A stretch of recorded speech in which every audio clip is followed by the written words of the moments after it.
পুরো পৃথিবী জুড়ে বাজছে তৃতীয় বিশ্বযুদ্ধের উত্তেজনা। আর এরই মধ্যে আমাদের হাতে এসেছে গুরুত্বপূর্ণ আপডেট আন্তর্জাতিক সংবাদ। শুরুতেই থাকছে পাকিস্তানের ট্রেনে হামলার পর 182 জনকে জিম্মি, দাবি না মানলে সবাইকে হত্যার হুমকি। এবারে জানাবো গাজা সিটিতে ইসরায়েলি বিমান হামলা, নিহত বেড়ে 4। আরও জানাবো শর্ত দিয়ে কোনো আলোচনা নয়, যুক্তরাষ্ট্রের প্রতি ইরানের হুঁশিয়ারি। এবারে থাকছে ব্যালিস্টিক ক্ষেপণাস্ত্রের পরীক্ষা চালিয়েছে উত্তর কোরিয়া। সব শেষে জানিয়ে দিব গাজা ছাড়তে হবে ফিলিস্তিনি যোদ্ধাদের, মার্কিন দূতের হুঁশিয়ারি। শুনছিলেন হাতে পাওয়া গুরুত্বপূর্ণ আপডেট সংবাদের শিরোনাম, এবারে বিস্তারিত। তবে তার আগে অনুরোধ রইল ভিডিওটিতে একটি লাইক দিন এবং কমেন্ট করে জানিয়ে দিন ভিডিও সম্পর্কে আপনার মূল্যবান মতামত। আরও জানিয়ে দিন ভিডিওটি কোথা থেকে দেখছেন বা কোন জেলা থেকে দেখছেন। পাকিস্তানের ট্রেনে হামলার পর 182 জনকে জিম্মি, দাবি না মানলে সবাইকে হত্যার হুমকি। পাকিস্তানের বেলুচিস্তান প্রদেশের বোলান এলাকায় একটি ট্রেনে হামলা চালিয়ে 182 জনকে জিম্মি করেছে বিচ্ছিন্নতাবাদীরা। জিম্মি ব্যক্তিদের মধ্যে সেনা সদস্যরা রয়েছেন বলেও জানিয়েছে তারা। নিরাপত্তা বাহিনীর সদস্যরা এই অঞ্চল ছেড়ে না গেলে সব জিম্মিকে হত্যা করা হবে বলে হুমকি দিয়েছে বিচ্ছিন্নতাবাদীরা। সন্ত্রাসী হামলার শিকার ট্রেনটির নাম জাব্বার এক্সপ্রেস। আজ মঙ্গলবার সেটি বেলুচিস্তানের রাজধানী কোয়েটা থেকে খাইবার পাখতুনখোয়া প্রদেশের পেশওয়ার শহরে যাচ্ছিল, তখন ট্রেনটিতে হামলা চালানো হয়। স্থানীয় কর্তৃপক্ষ জানিয়েছে এই ট্রেনটিতে প্রায় 400 যাত্রী ছিলেন। সেটি এখন একটি সুড়ঙ্গের ভেতরে আটকে আছে। ট্রেনের চালক গুরুতর আহত হয়েছেন। এই ট্রেনটিতে হামলা চালানো বিচ্ছিন্নতাবাদী গোষ্ঠীর নাম বেলুচ লিবারেশন আর্মি। বেলুচিস্তান প্রদেশের স্বাধীনতা চায় তারা। এ নিয়ে দশকের পর দশক ধরে গোষ্ঠীটি সরকারের সঙ্গে লড়াই চালিয়ে আসছে। বিএলের দাবি, বেলুচিস্তানের গ্যাস ও খনিজ সম্পদ অন্যায্যভাবে ভোগ দখল করছে সরকার। গাজা সিটিতে ইসরায়েলি বিমান হামলা, নিহত 4। ইসরায়েলি বিমান হামলায় মঙ্গলবার গাজা সিটিতে 4 জন নিহত হয়েছেন বলে জানিয়েছে ফিলিস্তিনি ভূখণ্ডের বেসামরিক প্রতিরক্ষা সংস্থা। অন্যদিকে ইসরায়েলি সেনাবাহিনী বলেছে তারা এমন সন্ত্রাসীদের লক্ষ্যবস্তু করছে যারা সেনাদের জন্য হুমকি তৈরি করছিল। এএপির এই প্রতিবেদন থেকে এই তথ্য জানা গেছে। সংস্থাটির মুখপাত্র মাহমুদ বাশাল এএপিকে বলেন, গাজা সিটির দক্ষিণে নেটজারিম এলাকায় একদল নাগরিকদের উপর ইসরায়েলি হামলা চালানো হয়েছে। এতে 4 জন নিহত হয়েছেন, যাদের মধ্যে 2 জন সম্পর্কে ভাই। সবাই ছিলেন 20 ঊর্ধ্ব পুরুষ। অন্যদিকে ইসরায়েলি সামরিক বাহিনী জানায় তাদের বিমান বাহিনী সন্দেহজনক তৎপরতায় লিপ্ত কয়েকজন সন্ত্রাসীকে হামলার লক্ষ্যবস্তু করেছে, যারা আইডিএফ সেনাদের জন্য হুমকি তৈরি করছিল।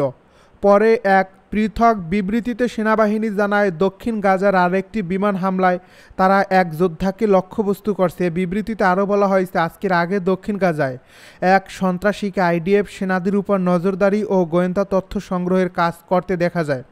হুমকি দূর করতে আইডিএফ সন্ত্রাসীকে লক্ষ্য করে চালানো হয়েছে এই হামলা। তবে ওই যোদ্ধা নিহত হয়েছেন কিনা তা এই বিবৃতিতে উল্লেখ করা হয়নি। শর্ত দিয়ে আলোচনা নয়, হুঁশিয়ারি ইরানের।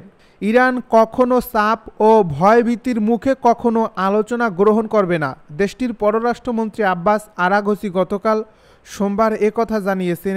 এর আগে ইরানের উপর আরোপ করা নিষেধাজ্ঞা থেকে ইরাককে কিছু ছাড় দেওয়ার সুযোগ বাতিল করেন যুক্তরাষ্ট্রের প্রেসিডেন্ট ডোনাল্ড ট্রাম্প। এ ছাড়ের আওতায় নিষেধাজ্ঞার পরও ইরাক প্রতিবেশী দেশটি থেকে বিদ্যুৎ কিনতে পারত।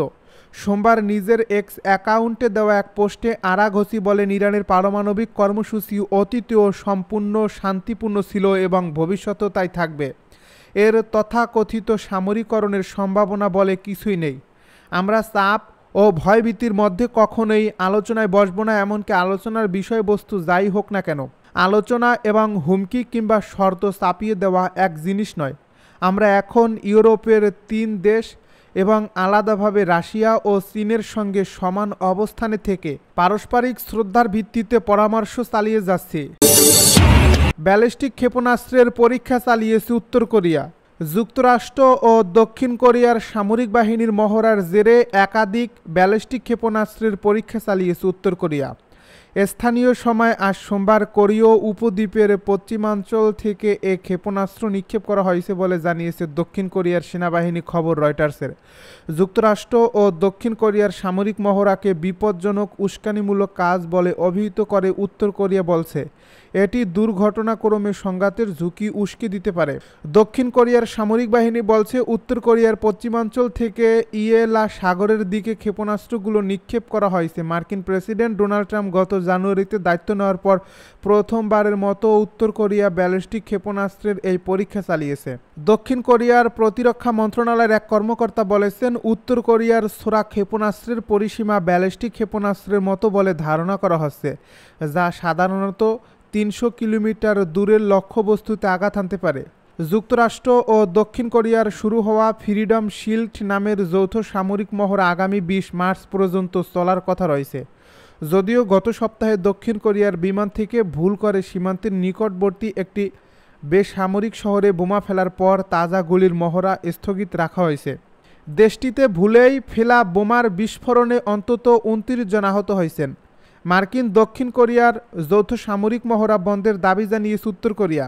এই ধরনের মহড়াকে উত্তর কোরিয়া আক্রমণের প্রস্তুতি হিসাবে মনে করে।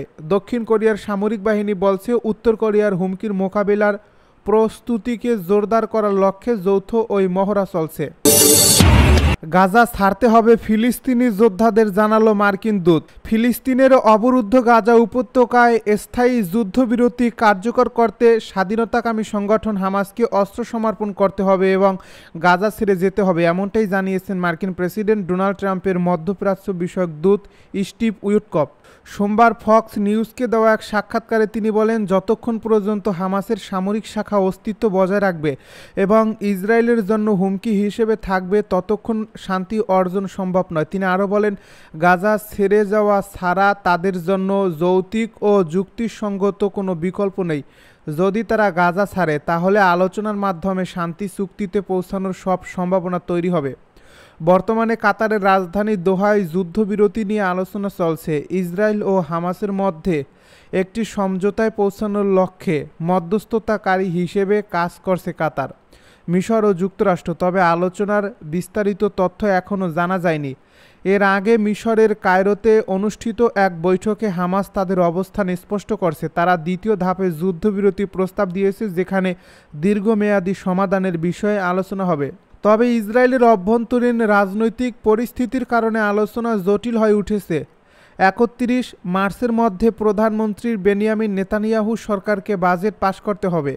যদি তিনি যুদ্ধবিরতির দ্বিতীয় ধাপে সম্মতি দেন, তাহলে কট্টর ডানপন্থী মিত্ররা বাজেট পাশ আটকে দিতে পারে, যা সরকারের পতনের কারণ হতে পারে। এ কারণে নেতানিয়াহু আপাতত চলমান যুদ্ধবিরতির মেয়াদ রমজান মাস পর্যন্ত বাড়ানোর পক্ষে রয়েছেন।